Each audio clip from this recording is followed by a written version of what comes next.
நண்பர்களுக்கு வணக்கம். நான் உங்கள் இமானுவேல். தற்பொழுது சுழற்சியானது இலங்கைக்கு தெற்கே இருக்கக்கூடிய கடல் பகுதிகளில் நிலவி கொண்டிருக்கிறது. இது நாம் எதிர்பார்த்திருந்த ஒன்று தான். அதனால தான் அம்பாறை மற்றும் மட்டக்களப்பு சுற்றுவட்டார பகுதிகள் உட்பட இலங்கையினுடைய தென்கிழக்கு கடலோர மாவட்டங்களில் தொடர்ச்சியாக கனமழை ஆங்காங்கே பதிவாகி கொண்டிருப்பதாக அங்கு வசித்து கொண்டிருக்கக்கூடிய நண்பர்களின் வாயிலாக நமக்கு தகவல்கள் கிடைக்க வந்திருக்கிறது. அங்கு இருக்கக்கூடிய நிலவரத்தை புகைப்படங்களின் வாயிலாகவும் காணொலிகளின் வாயிலாகவும் அவங்க தொடர்ச்சியாகவே என் கூட பகிர்ந்து கொண்டு தான் இருக்கிறாங்க. ஸோ நிச்சயமாக அந்த இடங்களில் கனமழை பதிவாகி கொண்டு இருக்கக்கூடிய இந்த நிலையில் இந்த மழையானது அடுத்து வரக்கூடிய சில மணி நேரங்களுக்கும் தொடரும் அப்படிங்கிறத இங்கே நான் உங்கள் கூட பகிர்ந்து கொள்கிறேன். எப்போ தான் மழை அந்த பகுதிகளில் குறைய தொடங்கும் அப்படிங்கிற மாதிரி நீங்கள் ஒரு கேள்வியை முன் வச்சிங்கனாக்கா, இன்று இரவு அல்லது அதற்கு பிறகு வரக்கூடிய நேரத்தில் அந்த மழையின் தீவிரத்தன்மை வெகுவாக குறைய தொடங்கலாம். இல்லை மாலை நேரம் அப்படிங்கிற மாதிரி கூட நீங்கள் எடுத்துக்கொள்ளுங்கள். ஸோ 19/1/2025 ஆகிய இன்று மாலை அல்லது இரவு நேரத்தில் அம்பாறை மற்றும் மட்டக்களப்பு மாவட்டத்திலும் மழையானது வெகுவாக குறைய தொடங்கும். மழையே இருக்காதுன்னு கிடையாது, அந்த மழையினுடைய அந்த இன்டென்சிட்டி குறையும் அப்படிங்கிறத தான் நான் சொல்ல வரேன். நாளைக்கு மழை நின்று விடுவதற்கான வாய்ப்புகள் இருக்குது. இதுவரையில் சாரல் தூறல் அந்த மாதிரியான மழையெல்லாம் கூட நாளைக்கெலாம் பதிவாகலாம். சில நேரங்களில் விட்டு விட்டு ஓரளவிற்கு வலுவான மழை பதிவாகும். பட் இப்போ இருக்கிற மாதிரி அந்த கண்டிஷன்ஸ் நாளைக்கு இருக்காது. இன்றுடன் நாளை கொஞ்சம் மழை குறைவாக இருக்கும் அப்படிங்கிறது தான் நான் பகிர வரேன். சென்னை மாநகர் மற்றும் அதனுடைய புறநகர் பகுதிகளை பொறுத்தவரையில் மேகமூட்டம் விலகி சில இடங்களில் வெயிலும் அடிக்க தொடங்கிவிட்டது அப்படிங்கிற மாதிரி தான் நான் நினைக்கிறேன். ஏன்னா கடந்த 24 மணி நேரத்தில் சென்னை மாநகர் மற்றும் அதனுடைய புறநகர் பகுதிகளின் சில இடங்களில் குறிப்பிட்டு சொல்லும்படியான அளவு மழையானது பதிவாகி இருக்கிறது. டெல்டாவில் மழை சும்மா வச்சு செஞ்சுட்டு சொல்கிறான். குறிப்பாக மயிலாடுதுறை மாவட்ட பகுதிகளை நேற்றைய நள்ளிரவை ஒட்டிய அதிகாலை நேர காணொலியை நான் பகிரும்போதே சொல்லியிருந்தேன். பூம்புகார், ஆக்கூர், சமணர் கோயில், மயிலாடுதுறை, குறிப்பாக பூம்புகார் மயிலாடுதுறை இடைப்பட்டு இருக்கக்கூடிய பகுதிகளை நான் மென்ஷன் பண்ணி சொல்லியிருந்தேன். நிகழ் நேரத்தில் அந்த இடங்களில் தொடர்ச்சியாக மழை மேகங்கள் பதிவாகி வந்தது. இப்போ அந்த பகுதிகளெல்லாம் 100 மில்லிமீட்டருக்கும் அதிகமான அளவு மழை பதிவாகி இருப்பதாக நமக்கு தகவல்கள் அதிகாரப்பூர்வமாகவே கிடைக்க வந்துவிட்டது. இதில் ஆக்கூர் பகுதியில் பதிவாகி இருக்கக்கூடிய அந்த மழை அளவுகள் கிடைக்கல. ஆனால் அங்கேயும் பார்த்திங்கன்னா கிட்டத்தட்ட 100 மில்லிமீட்டருக்கும் அதிகமான அளவு மழை பதிவாகி இருக்கக்கூடும். ஏன்னா அந்த பகுதிகளிலும் தான் மழை மேகங்கள் தொடர்ச்சியாக பதிவாகி வந்தது. நீங்கள் யாராவது கருவி, ஆக்கூர் அங்கெல்லாம் இருந்தீங்கன்னாக்கா உங்கள் பகுதியின் நிலவரத்தை நேற்று எப்படி இருந்தது நள்ளிரவை ஒட்டிய அதிகாலை நேரத்தில் அப்படிங்கிறத மறக்காமல் எங்கள் கூட பகிர்ந்து கொள்ளுங்கள். சரி, அதெல்லாம் இருக்கட்டும். இன்றைக்கி எப்படி இருக்கும்? இன்றைக்கி உட்பகுதிகளில் மிதமான மழைக்கான வாய்ப்புகள் என்பது இருக்கிறது. மேற்கு உள் மாவட்டங்களில் கூட சில இடங்களில் ஓரளவிற்கு மழையானது பதிவாகலாம். இவை தவிர்த்து தென் மாவட்டங்களுக்கு சிறப்பான நாள். அது மறுக்கிறதுக்கு ஒன்றுமே இல்லாத ஒரு விஷயம்தான். ஏன்னா இந்த காலகட்டம் என்பது இப்போ வட தமிழகத்தில் மழையானது குறைய தொடங்கும்னு எதிர்பார்த்துருந்தோம். குறைய தொடங்கி இருக்கிறது. சென்னை மாநகர் மற்றும் புறநகர் பகுதிகளில் மேகமூட்டம் கூட இப்போ இல்லை. குரோம்பேட்டில் கூட பார்த்திங்கனாக்கா மேகமூட்டமாக இல்லை, வெயிலே அடிக்க ஆரம்பிச்சிட்டு. ஆனால் காலையில் பார்த்திங்கனாக்கா அந்த மழையெல்லாம் பெய்து ஓய்ந்து சாரல் சில நேரங்களில் பதிவானுச்சு. அதன் பிறகு பார்த்திங்கனாக்கா மேகமூட்டத்துடனே இருந்தது. இப்பொழுது இந்த நிலை மாறிவிட்டது. இப்போ புதுச்சேரி, கடலூர் மாவட்டத்தில் அதற்கு கீழே இருக்கக்கூடிய இடங்கள்லாம் சாரல் தூறல் மழை அவ்வப்பொழுது பதிவாகலாம். இரவு நேரத்தில் டெல்டாவில் நள்ளிரவு அதிகாலை நேரங்களில் சில இடங்களில் மழையானது பதிவாகும். அந்த மழையும் பார்த்திங்கனாக்கா நேற்று அளவிற்கு இருக்காது. ஸோ ஓரளவிற்கான மழையை நம்ம கடந்த 24 மணி நேரத்திலேயே பெற்றுவிட்டோம். ஸோ 2 நாள் தான் நம்ம எக்ஸ்பெக்ட் பண்ணியிருந்தோம். ஸோ அந்த வகையில் பார்க்கும் பொழுது இன்று எந்த அளவிற்கு மழை கிடைக்கிறதோ டெல்டாவில் அதை நம்ம அக்செப்ட் பண்ணிக்க வேண்டியது தான். பட் மழைக்கான வாய்ப்பு என்னவோ இருக்கிறது. நள்ளிரவை ஒட்டி அதிகாலை நேரத்திலும் மழையானது நிச்சயமாக பதிவாகும். தென் கடலோர மாவட்டங்களிலும் சில இடங்களில் வலுவான மழை பதிவாகும் அப்படிங்கிற மாதிரி தான் நான் எதிர்பார்க்கிறேன். ராமநாதபுரம், தூத்துக்குடி மாவட்ட பகுதிகளிலும் மழையானது பதிவாகலாம். அங்கும் இங்குமாக நிறைய நண்பர்கள் தூத்துக்குடி, வைப்பார் இந்த பகுதியெல்லாம் மென்ஷன் பண்ணி கடந்த காணொலியினுடைய கருத்துரை பகுதிகளிலே உங்களுடைய கேள்விகளை முன் வச்சுருந்தீங்க. அவைகளுக்கெல்லாம் நான் விளக்கங்களும் வழங்கி இருந்தேன். இப்போ இந்த கருத்துரை பகுதியை நிறைய நண்பர்கள் படிக்கிறதே கிடையாது நிறைய யூடியூப் சேனலில். பட் நான் உங்கள் கேள்விகளுக்கு முக்கியத்துவம் கொடுக்கணுங்கிறதுக்காக தான் நான் அதை படித்து அதற்கு விளக்கங்கள் வழங்குகிறேன். தென்காசி, நெல்லை மாவட்டம், மேற்கு தொடர்ச்சி மலை மற்றும் அதனை ஒட்டி இருக்கக்கூடிய இடங்களிலும் மழையானது பதிவாகும். திருச்சி மாதிரியான உட்பகுதிகளில் கூட சாரல் தூறல் மழையெல்லாம் பதிவானுச்சுனாக்கா நீங்கள் ஆச்சரியம் கொள்ள தேவை கிடையாது. அதற்கான வாய்ப்புகள் என்பது நெக்ஸ்ட் 24 ஹவர்ஸில் இருக்குது. அதே போல் பார்த்திங்கனாக்கா நம்ம திருப்பூர் மாவட்டத்தினுடைய சில இடங்களில், ஈரோடு மாவட்ட வடக்கு பகுதிகளிலும் மழையானது பதிவாகும். எடப்பாடி, ஈரோடு இடைப்பட்டு இருக்கக்கூடிய அந்த சாலையில் அடுத்த 24 மணி நேரத்தில் மழை பதிவானது என்றால் நீங்கள் ஆச்சரியம் கொள்ள தேவை கிடையாது. கோபிச்செட்டிப்பாளையம் சுற்றுவட்டார பகுதிகள், அந்தியூருக்கு நெருக்கத்தில் இருக்கக்கூடிய பகுதிகள், அந்தியூர் பகுதிகளை நான் தொடர்ச்சியாக சொல்லி கொண்டு தான் இருந்தேன். ஏன்னா பர்கூர் மலைக்கு அருகாமையில் இருக்கக்கூடிய இடம், அந்த இடம் எப்படியும் ஓரளவுக்கு பலனடையும் அப்படிங்கிற மாதிரி தான் நான் எதிர்பார்த்துருந்தேன். ஸோ அடுத்த 24 மணி நேரத்தில் அந்தியூர் மற்றும் கோபிச்செட்டிப்பாளையம் இடைப்பட்டு இருக்கக்கூடிய பகுதிகளில், பவானிக்கு நெருக்கத்தில் இருக்கக்கூடிய இடங்களில், சிறுவாலூர் மாதிரியான இடங்களில், குன்னத்தூர் அருகில் கூட மழையானது பதிவாகலாம். நீங்கள் யாராவது பெருந்துறை, கோபிச்செட்டிப்பாளையம் மற்றும் அந்தியூர் சுற்றுவட்டார பகுதிகளில், ஈரோடு மாவட்டத்தினுடைய வடக்கு பகுதிகளில் வசித்து கொண்டிருக்கக்கூடிய தோழர்களாக இருக்கிற பட்சத்தில் உங்களுக்கு மழைக்கான வாய்ப்புகள் என்பது அடுத்த 24 மணி நேரத்தில் இருக்கிறது என்பதை தெரிந்து வைத்துக் கொள்ளுங்கள். அதே போல் பார்த்தீங்கன்னாக்கா திருப்பூர் மாவட்டத்தில் கூட சில இடங்களில் மழையானது பதிவாகலாம். பாலக்காடு கணவாய் பகுதிகளில் கூட அங்கமிங்கமாக மழையானது பதிவாகும். சாரல், தூறல், லேசான மழை அல்லது வலுவான மழை விட்டு விட்டு பதிவாக வாய்ப்புகள் உண்டு. ஒரு வலுவான மழை சில நிமிடம் பதிவாகி அதன் பிறகு கேப் கொடுத்து மீண்டும் மழையானது பதிவாகலாம். அரவக்குறிச்சிக்கு நெருக்கத்தில் கூட மழையானது வந்து பதிவாகலாம். கரூர் மாவட்ட பகுதி இது. ஸோ கரூர் மாவட்டத்தில் கரூர், முசிறி இடைப்பட்டு இருக்கக்கூடிய அந்த சாலையிலும் மழைக்கான வாய்ப்புகள் உண்டு. சேலம் மாவட்டத்தை நான் ஏற்கனவே சொல்லிட்டேன். கங்கவள்ளி, ஆத்தூருக்கு தெற்கே இருக்கக்கூடிய பகுதிகள், தம்மம்பட்டி மாதிரியான இடங்கள் எல்லாம் பலனடையும். சேலம் மாநகர் அல்லது அதனுடைய புறநகர் பகுதிகளில் கூட மழை பதிவானது என்றால் நீங்கள் ஆச்சரியம் கொள்ள தேவை கிடையாது. அதற்கான வாய்ப்புகளும் உண்டு. அதே போல் விருதுநகர் மாவட்ட மேற்கு பகுதிகளையும் இந்த காலகட்டத்தில் நம்மளால் தவிர்த்து விடவே முடியாது. சிவகங்கை மற்றும் மதுரை மாவட்ட பகுதிகளுக்கும் மழை வாய்ப்பு இருக்குது. மதுரை மாவட்ட மேற்கு பகுதிகளிலும் மழையானது பதிவாகலாம். பேரையூர், ராஜபாளையம் இடைப்பட்டு இருக்கக்கூடிய அந்த சாலையில் ஸ்ரீவில்லிபுத்தூர் சுற்றுவட்டார பகுதிகளில் கூட மழையானது பதிவாகும் அப்படிங்கிற மாதிரியான ஒரு எதிர்பார்ப்பு என்கிட்ட இருக்குது. நிகழ்நேரத்தில் பதிவாகுதாங்கிறத நம்ம வெயிட் பண்ணி பார்க்கலாம். பதிவானுச்சுனாக்கா மறக்காமல் நீங்கள் கருத்துரை பகுதியில் பகிருங்க. சிவகாசியை ஒட்டி இருக்கக்கூடிய பகுதிகளில், திருவேங்கடத்திற்கு நெருக்கத்தில், அதே போல் தென்காசி மற்றும் ராஜபாளையம் இடைப்பட்டு இருக்கக்கூடிய அந்த சாலையின் பல்வேறு இடங்களிலும் மழை பதிவாகும் அப்படிங்கிற மாதிரி தான் நான் வந்து நினைக்கிறேன். அதே போல் கடையநல்லூருக்கு நெருக்கத்தில் கூட நம்ம வந்து மழையை வந்து எதிர்பார்க்கலாம். குற்றாலத்தில் கூட மழையானது வந்து பதிவாகும்.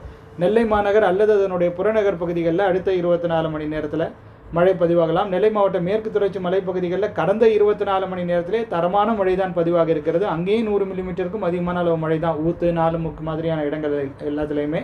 ஸோ அடுத்த 24 மணி நேரத்திலும் அந்த அளவிற்கு மழை பதிவாகும் அப்படிங்கிற மாதிரி தான் நம்ம வந்து எதிர்பார்க்குறோம். ஆலங்குளம் அருகே இருக்கக்கூடிய இடங்களில், அம்பாசமுத்திரத்திற்கு நெருக்கத்தில், தென்காசி, ஆலங்குளம் இடைப்பட்டு இருக்கக்கூடிய அந்த பகுதிகளிலும் மழை பதிவானது என்றால் நீங்கள் ஆச்சரியம் கொள்ள தேவை கிடையாது. அதன் பிறகு பார்த்தீங்கன்னாக்கா கோயம்புத்தூர் மாவட்டத்தினுடைய வடக்கு பகுதிகள், குறிப்பாக நீலகிரி மாவட்டத்தினுடைய கிழக்கு பகுதிகள் மற்றும் அதனை ஒட்டி இருக்கக்கூடிய கோவை மாவட்ட வடக்கு பகுதிகள், திருப்பூர் மாவட்ட வடக்கு பகுதிகள், அவிநாசிக்கு நெருக்கத்தில் இருக்கக்கூடிய இடங்கள், ஈரோடு மாவட்ட வடக்கு பகுதிகளிலும் மழையானது வந்து பதிவாகலாம். அதற்கான அமைப்பு என்பது வந்து இருக்கிறது. இவைகள் அல்லாது ஆங்காங்கே வானம் மேகமூட்டத்துடன் காணப்பட்டு சாரல், தூறல் மழையெல்லாம் பதிவானுச்சுன்னா நீங்கள் வந்து ரொம்ப டிஃப்ரெண்ட்டாக எடுத்துக்க வேணாம். இன்று வடமேற்கு உள் மாவட்டங்களுக்கும் மழை வாய்ப்பு இருக்குது அப்படிங்கிற மாதிரி தான் நம்ம எதிர்பார்த்துருந்தோம். ஸோ ஆப்வியஸ்லி கிருஷ்ணகிரி மாவட்டத்தில் கூட சாரல், தூறல், லேசான மழைக்கெல்லாம் வாய்ப்புகள் உண்டு. தருமபுரி மாவட்டத்தினுடைய சில இடங்களில் கூட மழையை நம்ம வந்து எதிர்பார்த்து காத்திருக்கலாம். ஸோ சிவகங்கை, மதுரை மாவட்ட பகுதிகள் ஓரளவிற்கு பலனடைஞ்சிடும் அப்படிங்கிற மாதிரி தான் நான் வந்து நினைக்கிறேன். விருதுநகர் மாவட்டம் ஆப்வியஸ்லி பலனடைஞ்சிடும். தென்காசி, நெல்லை மாவட்டத்தை பற்றி நம்ம சொல்கிறதுக்கே ஒன்றும் கிடையாது. நிச்சயமாக பெனிஃபிட் வந்து அடைஞ்சிடும்.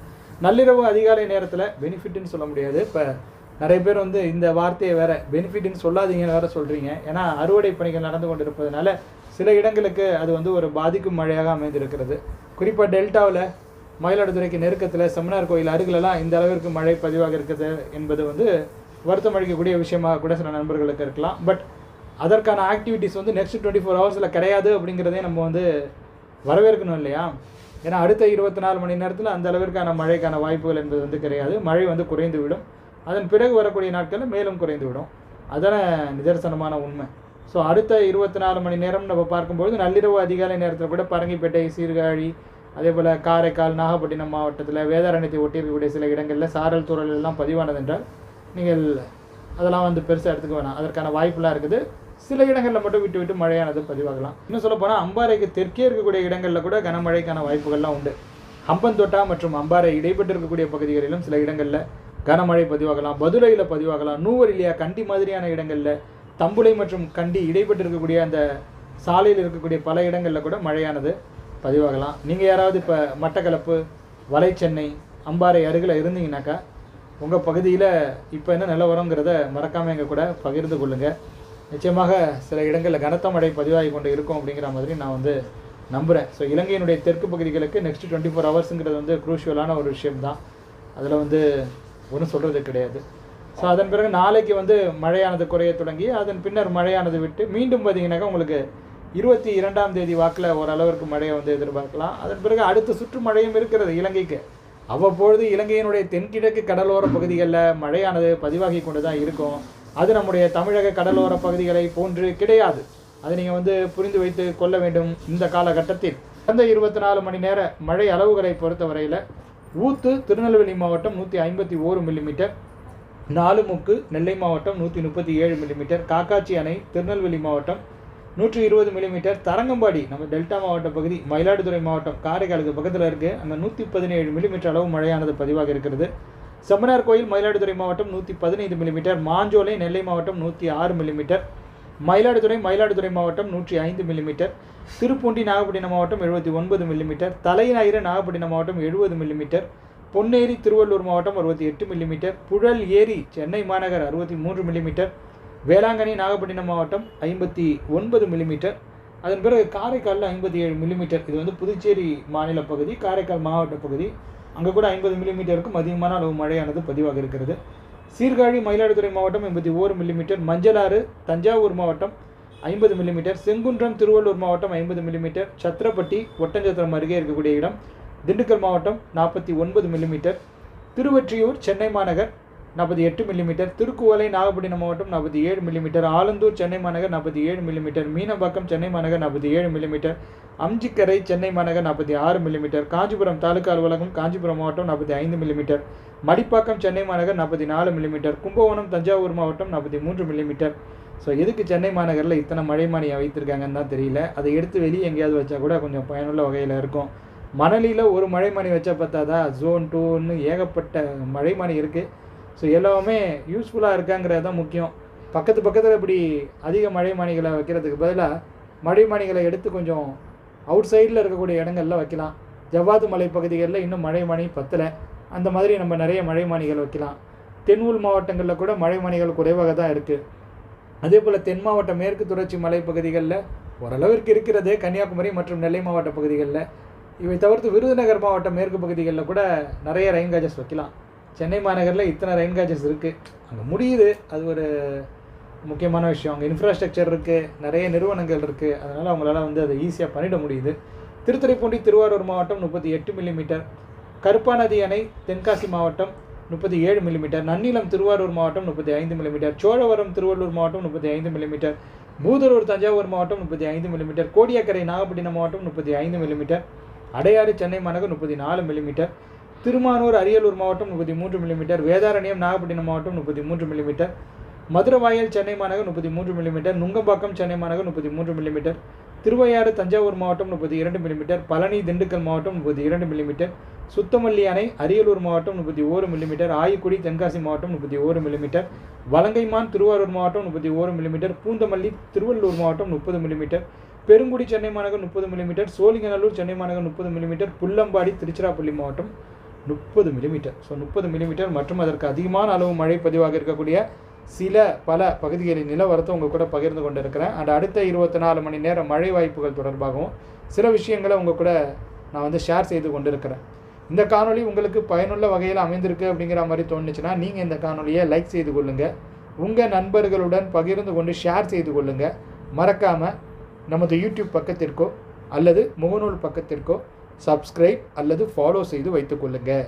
வானிலை தொடர்பான மேலும் பல அரிய தகவல்களை உங்கள் கூட அடுத்தடுத்து வரக்கூடிய நாட்களிலும் பகிர்ந்து கொள்வதற்காக நான் காத்திருக்கேன். அதுவரையில் உங்களிடமிருந்து விடைபெற்றுக் கொள்வது உங்கள் இமானுவேல். நன்றி, வணக்கம்.